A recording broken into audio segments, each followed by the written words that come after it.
I'm going to show you the exact settings that turned YouTube into absolute easy mode for me and tons of my clients as well, including this example that I'm going to show you right here. So this channel right here, I might blur out the name and the video titles and stuff like that just for confidentiality, because I don't know if he actually wants me showing you this stuff. But I'll give you a refresh as well, so you know this is legit. This isn't Inspect Elementate or whatever.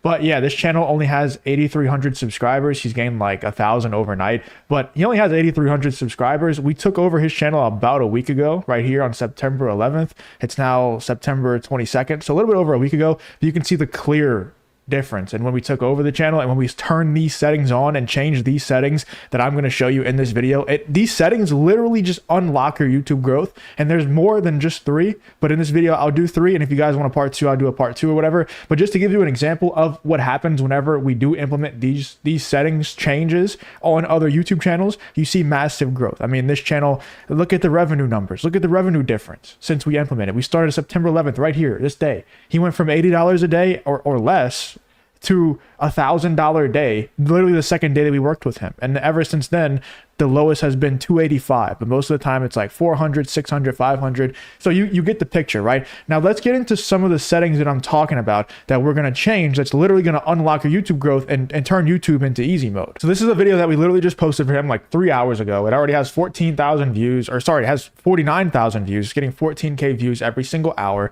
But if we go into the video details of this video, what I want you to look at in the setting that we're going to talk about right here is the playlist section. I see so many people that I become clients for. They give me manager access to their channel. We run everything for them, that the whole time that they've been posting on their own and not seeing any success on their YouTube channel, they don't even utilize the playlist option. And when people do utilize it, like you're probably like, oh man, I already do this. This is a pointless tip or whatever. You probably do it wrong. I'm going to explain to you why using playlist will literally unlock your entire YouTube growth for your YouTube channel. So if you look under playlist here, there's a lot of different names for these playlists that we use. Every single one of them is very carefully picked for how we choose each video and what goes into which playlist.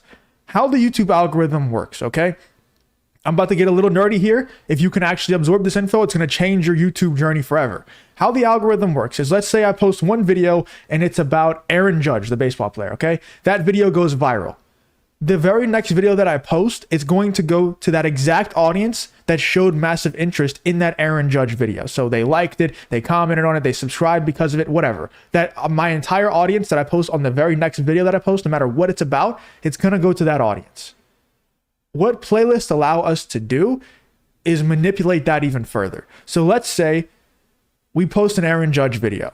And the Aaron Judge video does really well. Well, now we have a couple of different options. We can either follow up with another Aaron Judge video, or maybe we don't have another Aaron Judge video to go the next day or the next time we want to post a video. So the next one that we post is going to be on Colton Wong. That's a weird pull, but I love Colton Wong. It's another baseball player, whatever, regardless. Let's say the next one we want to post is on Colton Wong. We don't have another Aaron Judge video. So what we do is playlists allow you to target exactly who you want to talk to. So let's say we put the Aaron Judge video in the Aaron Judge playlist, and then we post a Colton Wong video and we put that one in a Colton Wong playlist. Well, because we put it in a different playlist, the YouTube algorithm is not going to send it to as much as targeted. It's still going to do it a little bit, but it's not going to send it as targeted to that Aaron Judge playlist video. So next time we post an Aaron Judge video, even though we posted a few videos in between the first Aaron Judge video and the one that we're posting next to follow up with it, if we place it in that Aaron Judge playlist that the first one was placed in, YouTube knows, oh, this is that exact same type of video that all these other people watched, because they know all these other people watched this video in this playlist.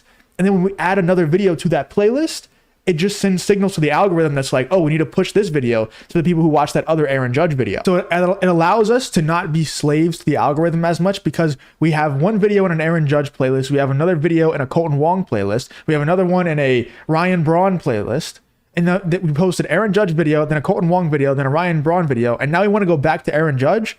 Well, we're still able to get the targeting and benefit off of that first Aaron Judge audience, that first viral video, but you make playlist for each individual person that you're talking about. So for this video, for an example, or for this channel, for example, we have a Destiny playlist, a Piers Morgan playlist, a Candace Owens playlist, Dennis Prager, Riley Gaines, Tyrus. We have all these different people because these are common reoccurring names on this channel. And whenever a video is not one of these names, we just put it in the collection. We put it in the general overall collection playlist. But whenever we have a nice Destiny video to go, we know we put it in the Destiny playlist and it immediately gets pushed to everyone who watched the other videos in the Destiny playlist.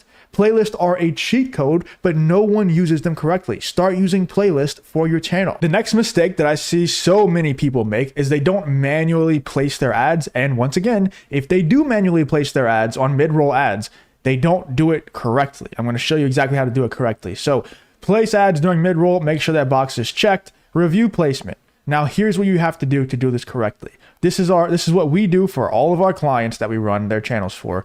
Instead of doing place automatically or not placing them at all manually, and then if you don't place them manually, it will just automatically place them automatically. So make sure you do it manually. You put an ad break at the very beginning, and then you go on your channel analytics and you find your average view duration. Whatever your average view duration is, you don't place another ad until after that point.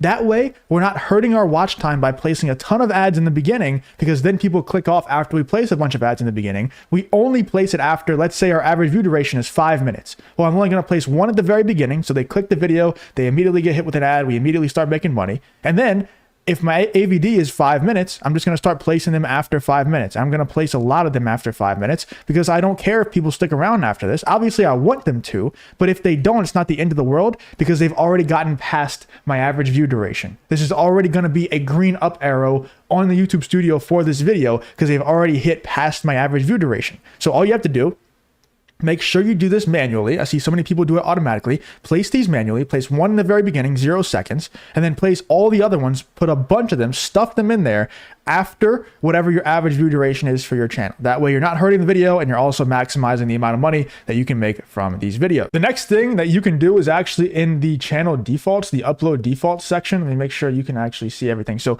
make sure you go to the upload defaults section in your general channel settings and just go to the advanced settings right here, and then make sure, and hear me out here, make sure that your language and caption certification are both on English. Here is why. YouTube titles don't really matter as much as they used to. Keywords in YouTube titles don't really matter anymore. That's like kind of like, it's just outdated at this point. YouTube has picked up that people are learning how to abuse titles. They're learning how to abuse descriptions. What is really important is using them all together, but the most important thing is the transcript of the video, the words that you are saying within this video. Notice how in this video that I'm making right now, I have said unlock YouTube growth and channel growth and stuff like that over and over again, because I'm using the transcript in order to try to get this video to push to the correct people who actually want to see videos like this. So you want to make sure that your video language is on. I see so many people that I take over their channels. I run their channels. They're in our program or whatever. And they don't even have their channel language on. They don't have their video language or title and description language turned on at all. They don't have anything selected. You should go to your channel defaults, your upload defaults, and just put it on English or whatever language you speak so that you never can forget. It's always just turned on. And that way, whenever you're utilizing your description properly, you're utilizing your titles properly, your thumbnails properly, and most importantly, the transcript of the video properly, and you're using them all together like I teach you how to do, then YouTube is able to actually pick up on it. Because if you don't select the language, they can probably pick up on it, but you want to make it as easy as possible to pick up on exactly what language you are speaking with all of those things so that they can put it all together and realize exactly who to send the video to. So do not neglect this setting. It is extremely important that every single video is selected with the proper language for the video language and the title and description language, and you want to use them all together to make it as obvious as possible to the algorithm who you're trying to push the videos to. Hopefully you learned a thing or two. If you did, make sure you leave that in the comments. I know for a fact that if you implement these settings changes, you will see massive YouTube growth. Hopefully you found some value here, and I hope to see you on the next video.